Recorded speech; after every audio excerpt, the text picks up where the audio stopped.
Hello, good morning. Happy 8th of September. And I hope you have a very good day. And I'm going to continue reading from The Hidden Life of Trees by Peter Wohlleben. And we are at chapter 17, which is headed Woody Climate Control. Okay, let's go. Trees do not enjoy extreme changes in temperature or moisture, and regional climates do not spare anything, not even large plants.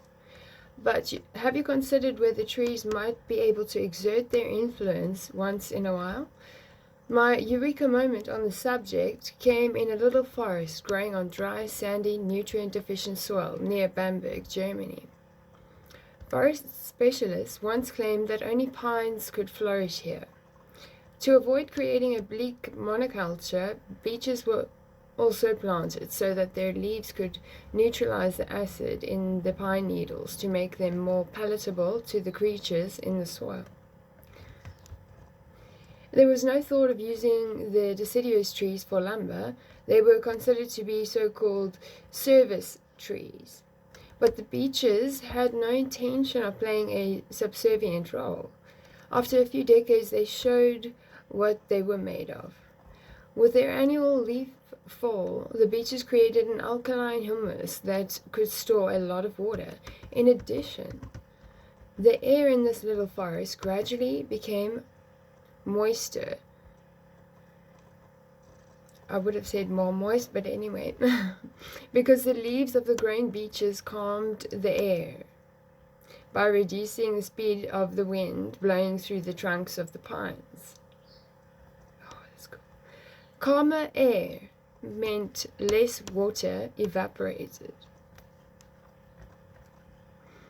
More water allowed to the beeches to prosper, and one day they grew up and over the tops of the pines.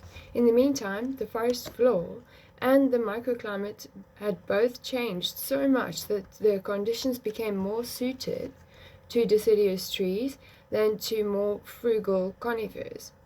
This transformation is a good example of what trees can do to change their environment. As foresters like to say, the forest creates its own ideal habitat. As I've just explained, as far as calming the wind is concerned, this is certainly possible. But what about budgeting water? Well, if hot summer air cannot blow dry the forest floor because the soil remains deeply shaded and well protected, then that too is possible. In the forest I manage, students from RWTH, Aachen, I wish that could just be expanded there, I'm not sure what that stands for. Anyway, discovered just how great the temperature differences can be between a coniferous plantation that is regularly thinned and a beech forest that has been allowed to age naturally. On an extremely hot August day that chased the thermometer up to 98 degrees Fahrenheit, the floor of the deciduous forest was up to 50 degrees cooler than that of the coniferous forest. Wow, that's interesting. Which was only a couple of miles away. This cooling effect, which meant less water lost, was very clearly because of the biomass, which also contributed shade. The more living and dead wood there is in a forest, the thicker the layer of humus on the ground, and the more water is stored in the total forest mass. Evaporation leads to cooling, which in turn leads to less evaporation. To put it another way, in summer, an intact forest sweats for the same reason people do with the same result. Incidentally, you can indirectly observe trees sweating by looking at houses. You often find Christmas trees with intact root balls that people did not want to discard, all nicely planted by the house and in the best of health. They grow and grow, and sooner or later they get much larger than the homeowners anticipated. Usually they are planted too close to the side of the house, and some of their branches might even extend out over the roof. And this is when you can see something like sweat stains. These are unpleasant enough when we get them under our arms, but for houses there are more than merely visual consequences.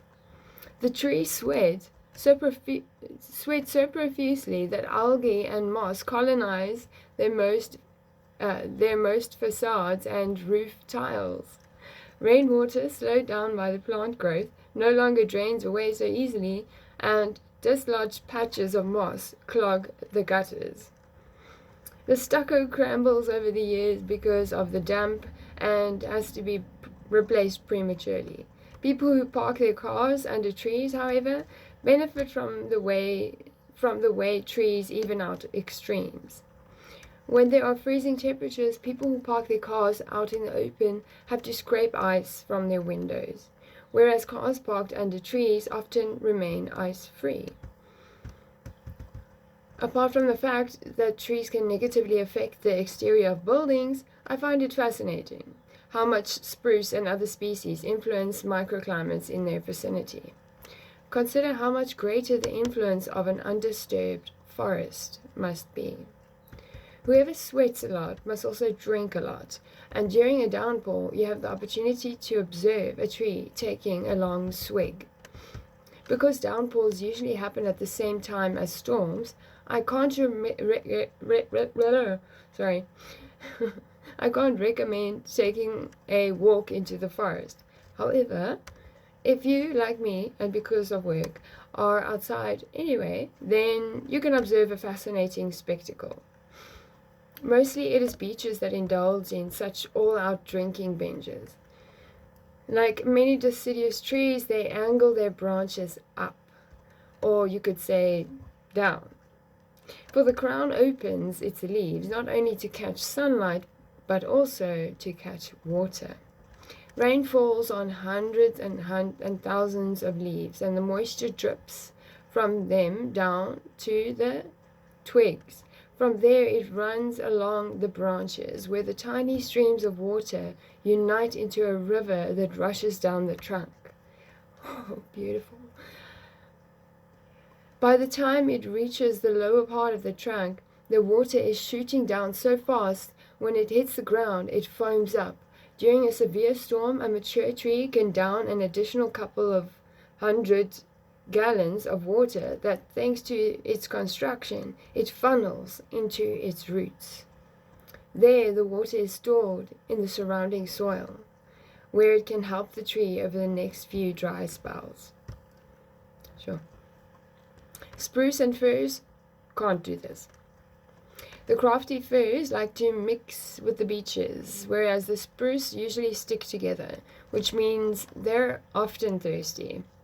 Their crowns act like umbrellas, which is really convenient for hikers. If you're caught in a shower and stick close to the trunk, you'll hardly get wet at all, and neither will the tree's roots. Rainfall of up to 2.5 gallons of water per square yard of forest, that's pretty good downpour, gets completely hung up in the needles and branches. When the clouds clear, this water evaporates and all this precious moisture is lost. Why do spruce do this? They have quite simply never learned to adapt to water shortages. Spruce are comfortable in cold regions where, thanks to the low temperatures, the groundwater hardly ever evaporates. For instance, they like it up in the Alps just below the tree line, where particularly heavy downfalls ensure that drought is never an issue. There are heavy snowfalls, though, which is why the branches grow out horizontally or angled slightly down so that they can lean on each other for support when the snow piles up. But this means that the water doesn't run down the tree, and when spruce are growing in drier areas at lower elevations, then this winter adaptation is of no use to them.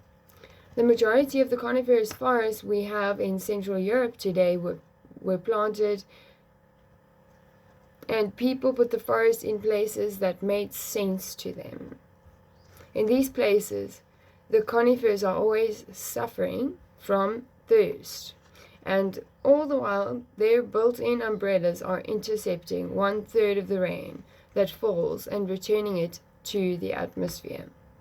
Deciduous forests intercept only 15% of the rain that falls, which means they are profiting from 15% more water than their needle-bedecked colleagues.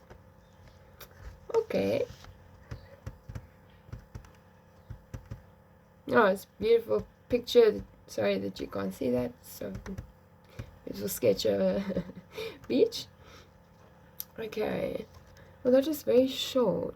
I suppose what I can do is I'll just end this one and then I'll go and I'll do the next one quickly.